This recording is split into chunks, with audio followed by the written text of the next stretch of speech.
Welcome to Board Ghost, a story broadcast with games as the engine.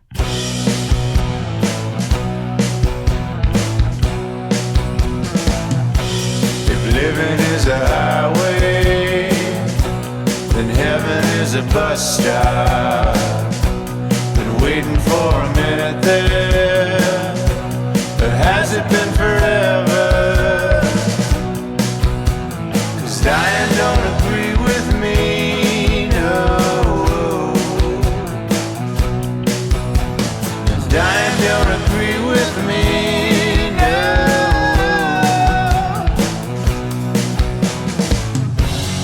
All you board ghosts, come with me, we're going home. We believe you're out there, hungry for stories for shared experience. We can't see you, can't hear you, and yet we will play for you. This night's offering is Fiasco. We're going to be using the playset Camp Death and a new rule, Stunt Dice. Our humble players, me, John. And here's Ken. And I'm Giaco. All right. So Fiasco, we have played this before, and the playset we're going to use in this one is Camp Death. And the sort of movie night that this calls to is Friday the 13th, parts 1 and 2. Sleepaway Camp. Of course. The Burning. I was going to say The Burning Madman. Just Before Dawn. Just about any slasher fic from the 70s or 80s is good inspiration, and they point you to Wikipedia for slasher fic. Very cool. And then there's a quick seriously read this, and it says, slasher films are notorious for late movie revelations and plot twists, and Camp Death is no exception. Who is the killer? Section at the end of this playset includes a few options for determining the identity of the killer. Before starting the game, take a look at those options and decide which one you want to use.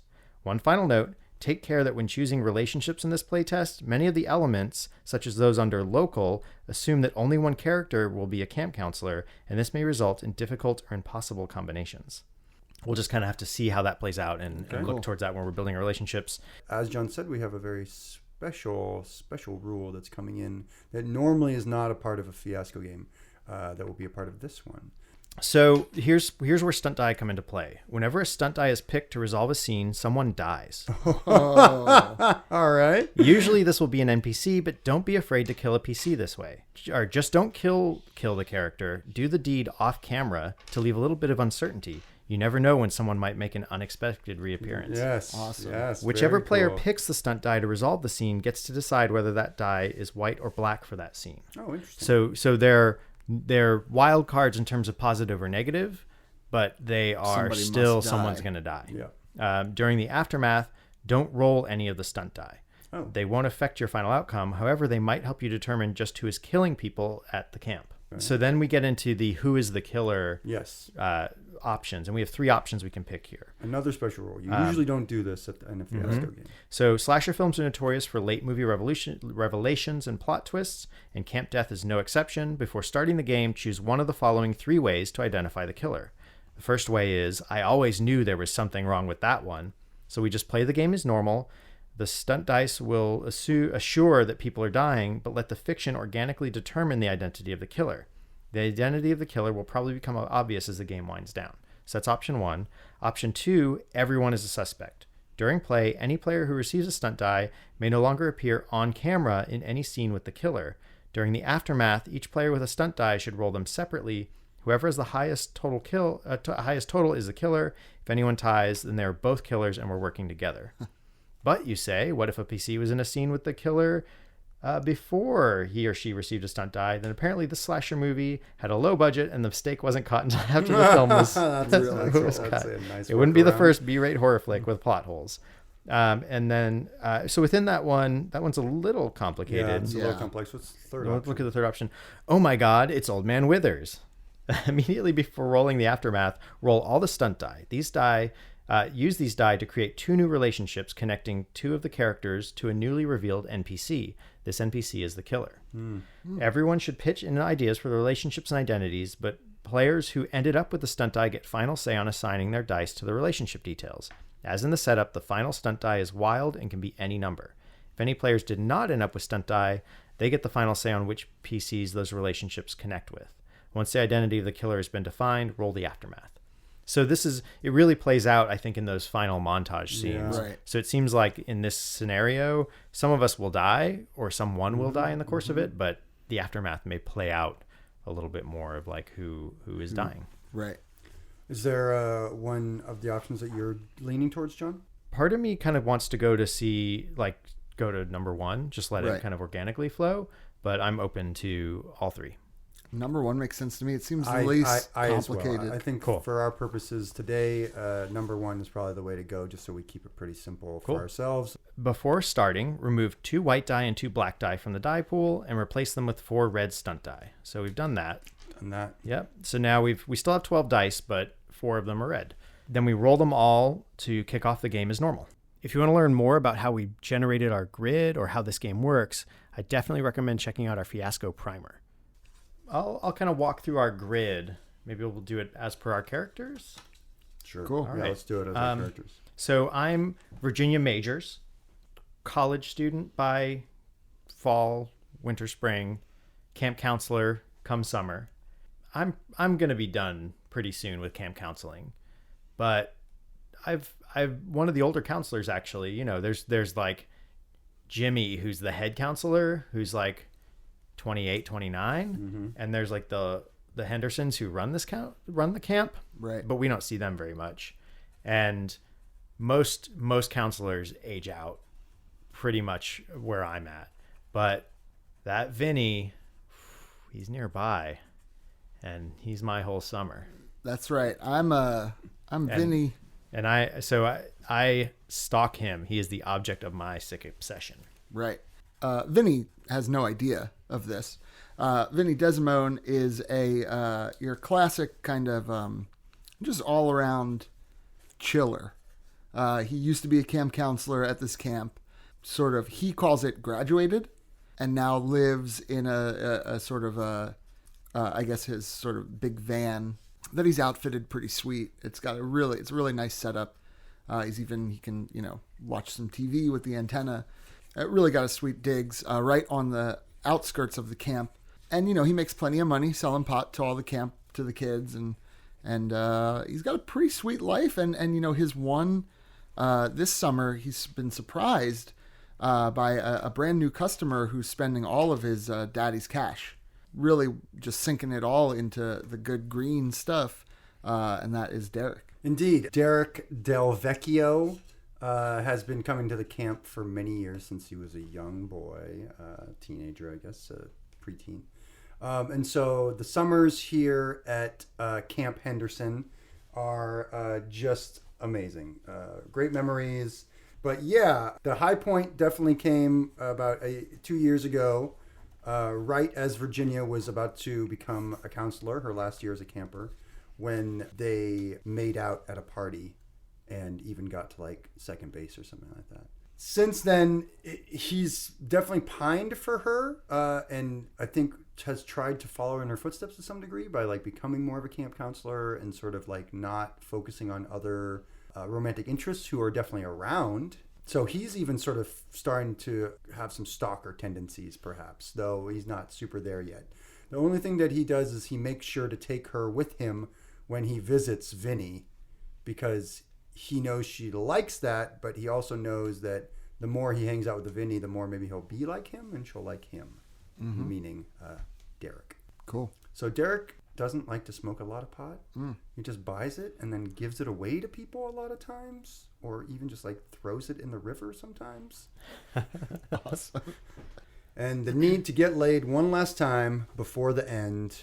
Object, weapons, hedge clippers, and location, windstorm. Just through telling our tale, we've kind of established there's Vinnie's van is a possible location to play in. Camp Henderson is the camp. Jimmy, the head counselor, and the Hendersons, who may or may not be nearby, but they're the ones who ostensibly own the camp.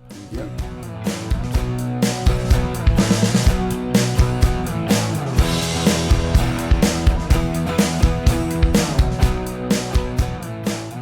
It is the first day of camp. We have been here, of course, for the last 2 weeks, training and getting everything ready, prepping it. But finally, the campers are arriving, and we're very happy about that.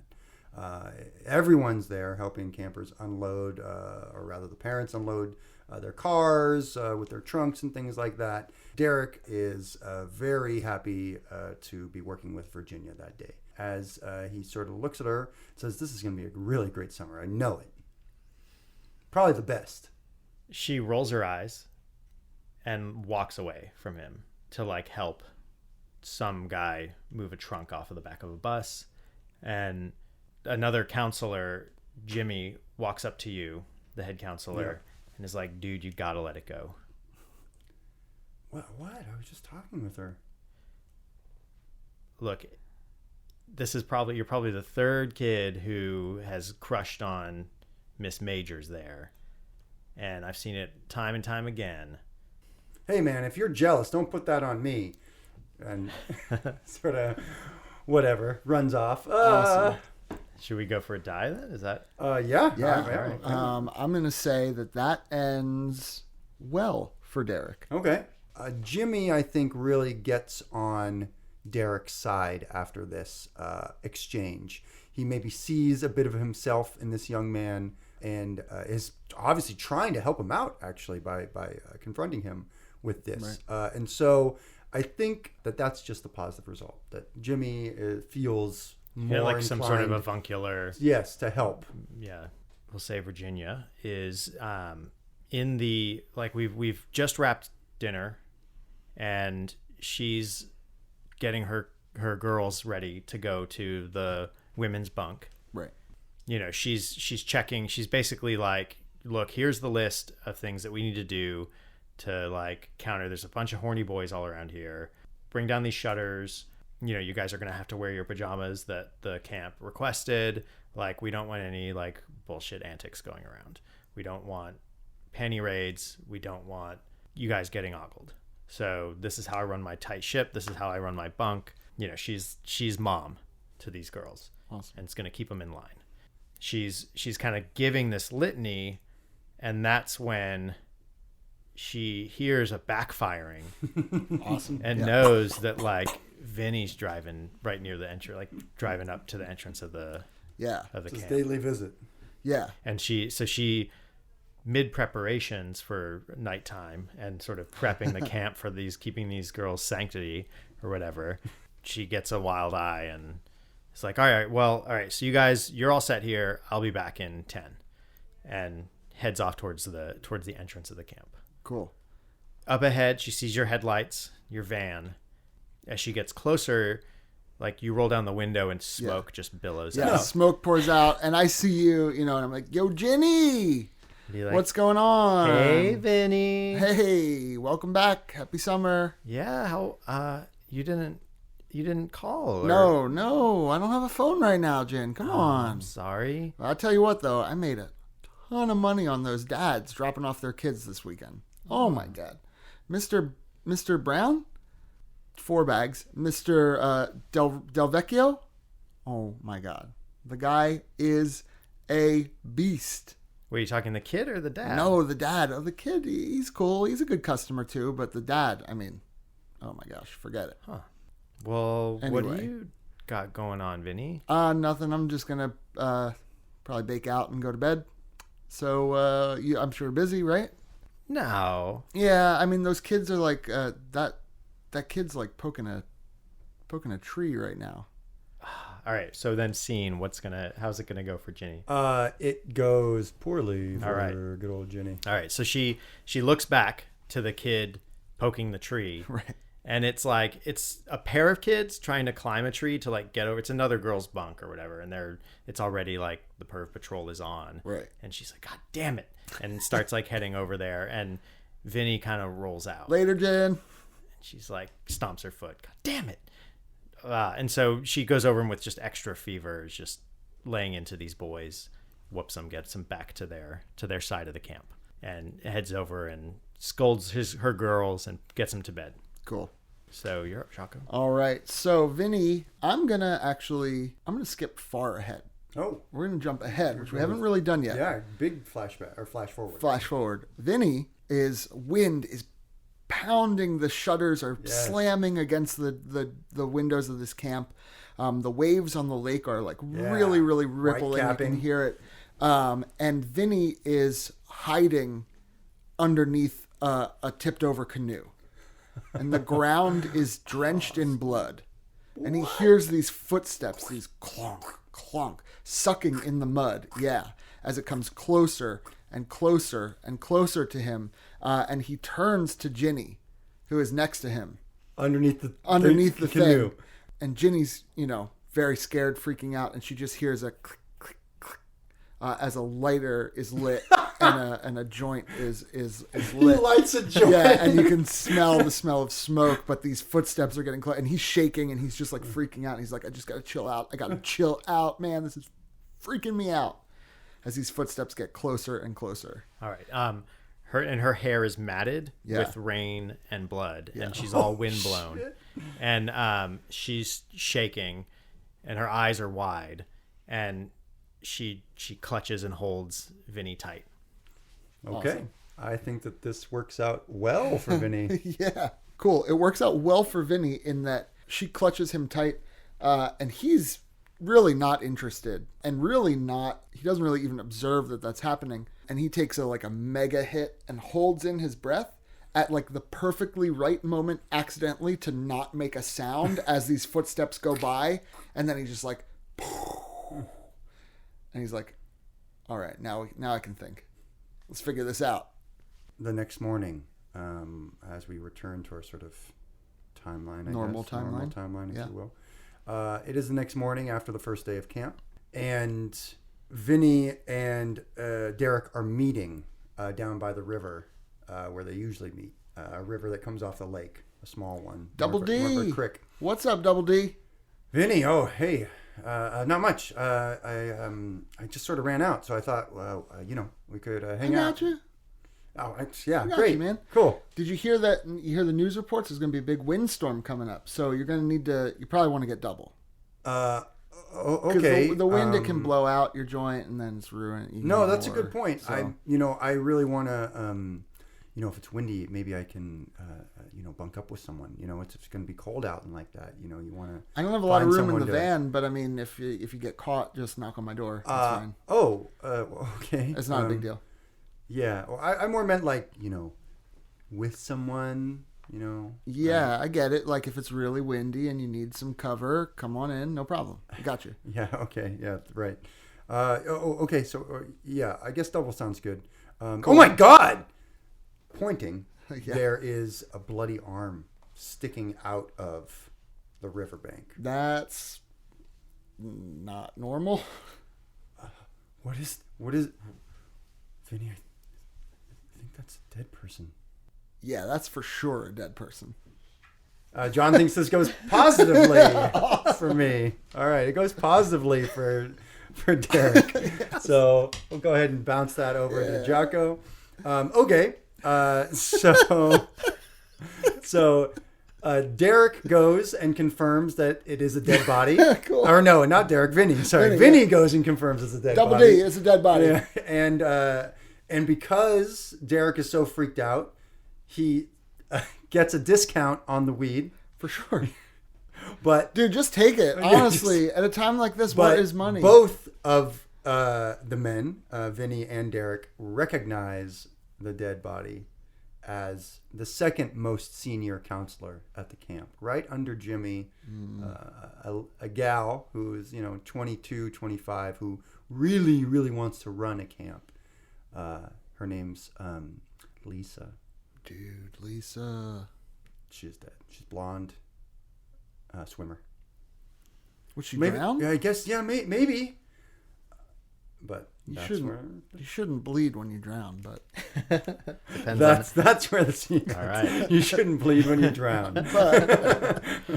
I'm gonna flash just before that exchange. So it's still the night before. I ball out these kids who are trying to perv on these girls, and I go into that bunkhouse where that's Lisa's bunkhouse. Yeah, she's supposed to be keeping these kids in check, and I'm chewing her out, and I'm like, hey, look, these girls are blossoming, to use delicate term. And these boys are also raging out on their hormones. You need to keep a tight lid on this shit. And she's still mad about her exchange with Vinnie. So that's fueling her. Right. And she's thinking about her own, dalliances with Derek. And she's like, she doesn't want any other kid feeling this way. She's super pissed and just chewing into Lisa. Lisa actually starts crying because she's going over the top about it. And We're supposed to have fun. and runs off into the night. And Bitch. and so Virginia gets that bunkhouse in order and puts the hammer down, goes to her bunkhouse, and on the way there runs into Jimmy. I'm going to say it's positive for Virginia, but it Okay. will. Yeah. She runs into Jimmy there, and he's like, was that Lisa running off in the woods? She's really upset.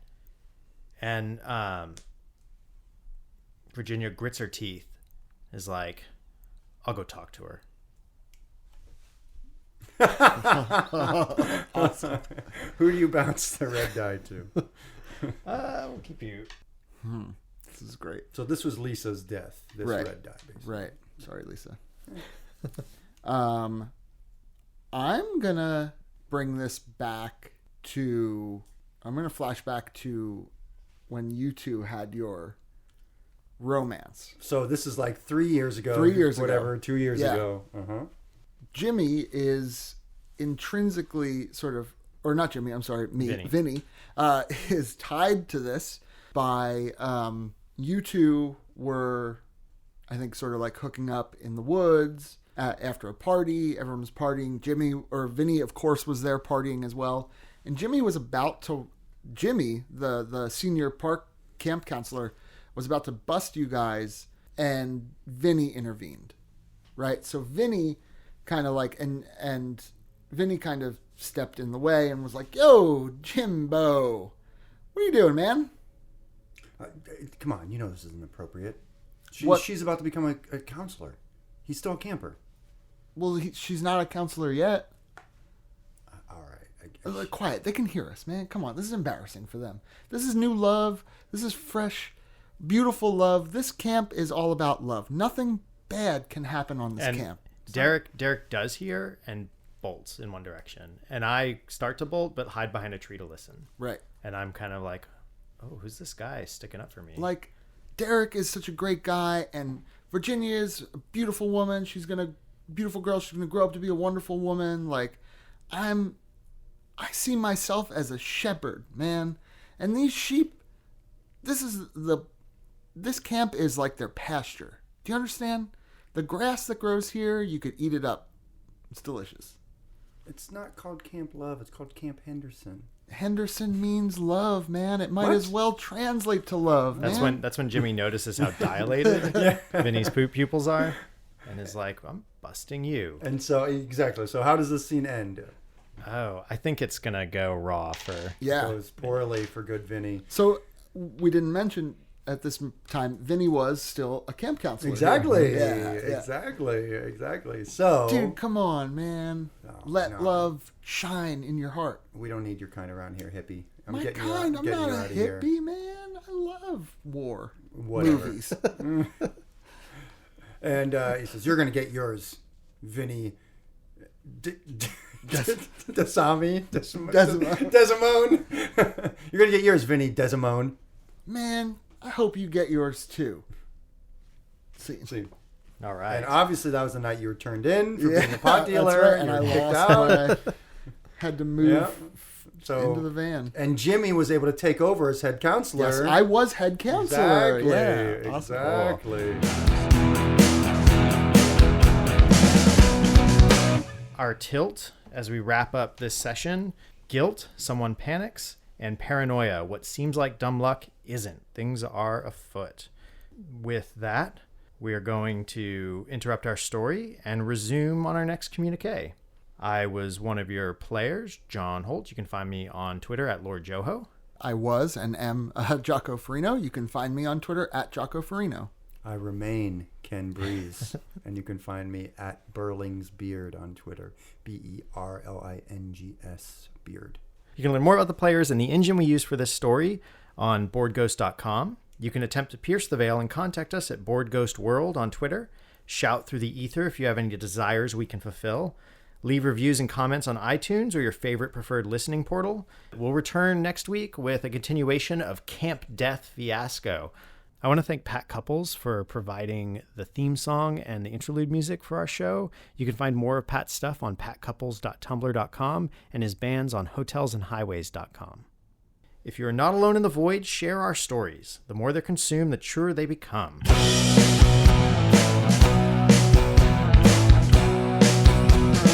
If living is a highway, then heaven is a bus stop. Been waiting for a minute there, or has it been forever? 'Cause dying don't agree with